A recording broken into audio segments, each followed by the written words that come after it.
Cops of Reddit, what has so far been the creepiest call you've ever had to respond to, and what happened? Got a call for a missing child. Got to the home to find the mother highly distressed and not sure what to do. I called in everyone to first search the home and property. I decided to search the backyard since it was a large wooded lot with no visible fence. After about 10 minutes, I found the boy. He was caught on an old chain-link fence in the woods that was blocked by a bunch of trees, so you couldn't see it from the house. He had basically gotten strangled to death on the fence. He must have been climbing on it, fell, and got his hooded sweatshirt caught on it. The worst part for me was having to call it in on the radio, knowing the mother might hear it inside from one of the other officers' radio. Working third shift on Halloween night, I'm out by one of our smaller lakes, just outside the city limits. Kids love to go out and drink, which is surrounded by some very nice houses. Going through the neighborhood, each of the roads ends at a small 2-lane road that surrounds the lake. I'm slowing to the stop sign and already starting to look to my right to make the turn when my headlights start tracing the rock wall that surrounds the lake. I catch something out of the corner of my eye in one of the large trees that dots the walk path. I back up to see what it was and I see a guy hanging. At first I thought it was a Halloween decoration. The neighborhood is really into decorating for every holiday. So I stop, get out, and as soon as my flashlight hits him I realize, nope, no decoration, he dead. As I'm standing there getting ready to call it in, I notice a gaggle of kids coming down the street trick-or-treating. Shit. As soon as they see my car, they start heading my way faster, so I book it back up the block to meet the parent walking with them and tell her she needs to take the long way around the block the other way. She can see it on my face, I'm not kidding. Turns out he was a 20-year-old that was devastated about his girlfriend breaking up with him, and she lived in the last house on that block, where she would see him the next morning when she looked out her window. We responded to a burglary alarm at a mortuary and found that one of the rear doors was left open. Policy now dictates that the entire building needs to be cleared, searched, to confirm that it was a false alarm, which most are. It's the middle of the night and totally dark. We use flashlights and never turn on lights. We walk into one of the rooms and see a body on a table.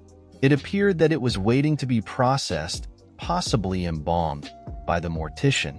It smelled like a mildly decomposing body.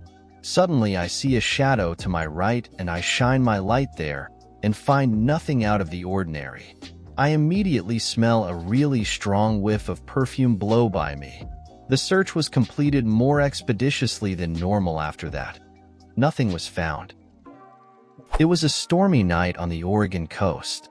A lady was driving drunk and ran into the back of a parked school bus. When she did, her car caught on fire, but she was able to escape. When I found her slowly walking down a side street, I was telling her to stop and turn around. When she turned around, her lower jaw was gone, and she was totally dazed. Her tongue was sticking straight out the top of her neck, and she was trying to talk. She ended up surviving but needed tons of plastic surgery. I responded to a report of an unresponsive infant. When I arrived, all the family members were standing around casually in the front yard pointing into the house. I found the baby in the back room laying on her back on a bare mattress. I started CPR, but realized the baby was probably already deceased. We rushed her out to the arriving ambulance, hoping they had a way to bring her back. I learned she was the mother's second suspicious SIDS death, and I had her other children removed from her care. The difficult part was when I left the scene and went to the ER to see what came of the situation. As I walked in and asked where she was, an ER nurse walked over to me and handed me the deceased baby swaddled in a blanket and told me to wait for someone to show me to the morgue. So I'm standing there in the ER in uniform holding what everyone thinks is a live infant, but rather an infant corpse, and several people stop by wanting to see her and commenting on how cute it is to see an officer holding a baby. I just smiled, but it killed me inside. I was ushered back to the morgue after what felt like an eternity and told I had to wait with the baby until the medical examiner arrived. They took the blankets off and laid her on a stainless steel gurney and left me alone with her again. I lounged around the morgue for about an hour waiting. By the time I got home several hours after the end of my shift, because this call came out 15 minutes before the end of my 10-hour shift, I laid down on my bed and cried for a long time. My young daughter was in daycare and my wife at work. I really needed to hold both of them, so the house felt incredibly empty. My daughter was only slightly older than the infant, and when I was looking at her earlier, I kept seeing my own daughter. I didn't get any sleep at all before going back in for the next shift later that night. Got a call that someone wasn't answering their phone or the doorbell. We got to the house and noticed that every window was blinded by either curtains or pieces of paper. We rang the doorbell and yelled through the letterbox, but there was no answer. We opened the door and got inside. In the house, it looked like someone just had lunch. There was bread on the table and juice or milk in the glasses. Children's toys scattered all around. Then I saw a note that gave me the chills. It was a suicide note. As the door was locked from the inside, the person had to be in the house. We checked room by room, and my heartbeat was at 300% when I checked the bathroom. Preparing myself for slit wrists or throats, I opened the door slowly, but there was nothing. Finally, one more room left, which was the attic. We walked slowly up the stairs, and we found the resident there, hanging from a beam. I will never forget the adrenaline I had, the scene in the living room, or the resident I found. For some reason, the suicides always hit me the hardest. I had a good friend that killed himself in high school, so suicide is a touchy thing not just for everyone but especially for those who have personal experience with it. I've seen 3 suicides by gun, 2 hangings, and a handful that did it intentionally by using drugs of some sort or other methods. Long story short, guy shot himself in his garage with a .357 Magnum. I have a pretty strong stomach, thankfully because of experience, but I believe I accidentally stepped on a piece of his eye. When I cleared the call, I went straight to the locker room and cleaned the bottom of my boots for a good 40 minutes. I repeated the cleaning process at home, too. Now sure, that's not exactly creepy, just disturbing, but here's this one. We get a call from the hotel off the interstate. Employees went to clean a room and found a note on the bathroom door, which was closed and locked. It read, "Don't come in. Call 911. So the front desk did just that. We get there, and she shows us the room. We try knocking on the bathroom door. No answer. We weren't even sure if there was someone in there or not. The on-site manager told us we were allowed to force entry into the bathroom. She was concerned because none of the employees ever remember the guest checking out. My partner gets the door open, and it was like something off of a horror movie. Guy was in the tub, completely naked. Knife on the floor, just next to the tub. Cuts on his wrists, and the absolute worst thing was the blood inside of the tub. I've never seen so much blood in my 10-plus year career. His face was pale white, and it appeared as he was frowning. He didn't appear to be breathing. Call a medic, my partner says. I just look at him and say, no, dude's dead. I'm not touching him. You can check if you want, but we need to get our supervisor, an EVT, and detective here. I could recognize a dead guy when I saw one. I get the manager, who was having a legit panic attack, to calm down and head back down to the desk while we deal with this. Called for another car and told dispatch to contact our evidence technicians and a detective when I hear my partner scream and exclaim, "Oh fucky, SHIT. I run back over there, and he's wide-eyed staring at the body. He just moved. That fucker's alive, man. He moved. What are you talking about? He has a fucking pulse. It's faint as hell, but he has it. His leg moved under the water when I tried checking for it. Sure enough, I put on my big boy undies and could barely feel a pulse on this guy. Medic called, and they rushed him to the ER. Turned out he did the cutting just minutes before the cleaning maid found the note. So surprisingly, he barely lived. Editing for clarity, I need to remember not to post long comments while on mobile. He lived, but it wasn't pretty. He cut his wrists while he was bathing. A majority of what looked like blood was indeed blood, but it was mixed in with water, which made it look like there was a lot more blood than what he actually spilled. And in all honesty, cutting your wrists isn't a great way to off yourself.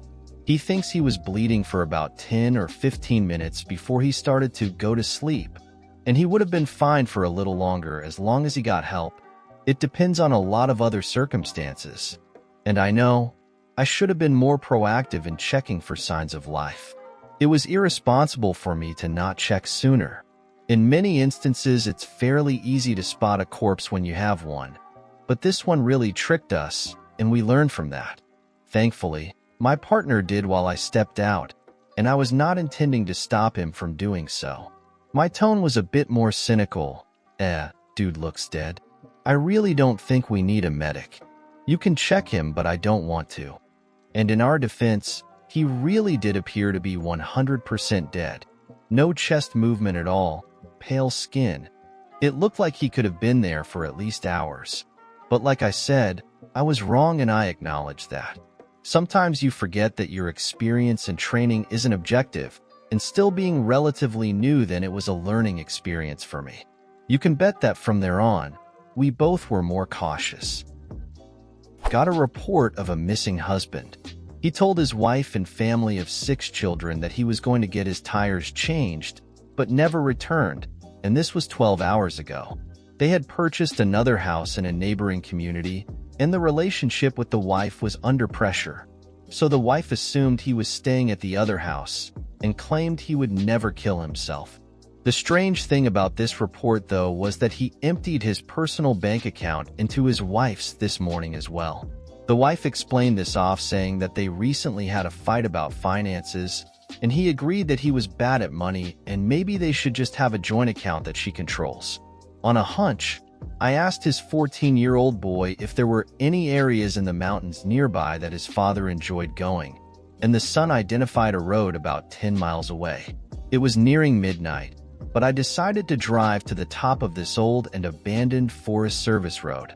As I drove through the snow and started to climb the road, I felt a gut feeling that I would 100% find this guy up there either thinking about or already acted out a suicide. The snow-laid gravel road had some sign of travel, but no real indication of how fresh the vehicle tracks could be. As I reached the top of the road after an hour of travel, I was honestly surprised that I did not find his black truck. I spent the drive back down thinking about gut feelings and how they are unreliable, but that I somehow felt different about this one. As I traveled up the road, I did notice over a dozen smaller roads branching off, but they were not mapped, and I had already spent too much time on a single occurrence in a busy city with too few police officers. Nonetheless, I decided to check a single of these secondary roads, and about 3/4 foot of the way down I picked a road at random to check, and sure enough my headlights lit up the back end of a black truck about 100 yards past the first corner. Even if I hadn't memorized the license plate beforehand, I wouldn't have had to run it. It was clearly his. I radioed that I had found the truck, parked my vehicle, and traveled the 20 feet to his truck with my heart beating like I was doing it at a sprint rather than a normal walk. What I found inside was a mess of brains and blood caused by a self-inflicted shotgun wound under the chin. I'll save you from the description. There was just something about that gut feeling while traveling this abandoned and quiet mountain road, followed by a sense of being tricked by the gut feeling, then finding out it was true by discovering such a gruesome scene, having to wait 3 hours next to his truck waiting for body removal, and then to end it all by having to go to the family who was expecting good news to deliver to them the worst news possible. That makes me feel creeped out to this day. And that's it for today's video. I hope you liked it, and don't forget to comment with a similar anecdote or experience related to the video's topic. Leave a like, share the video if you enjoyed it, and lastly, don't forget to activate the notification bell so you don't miss any of our daily videos. Ciao!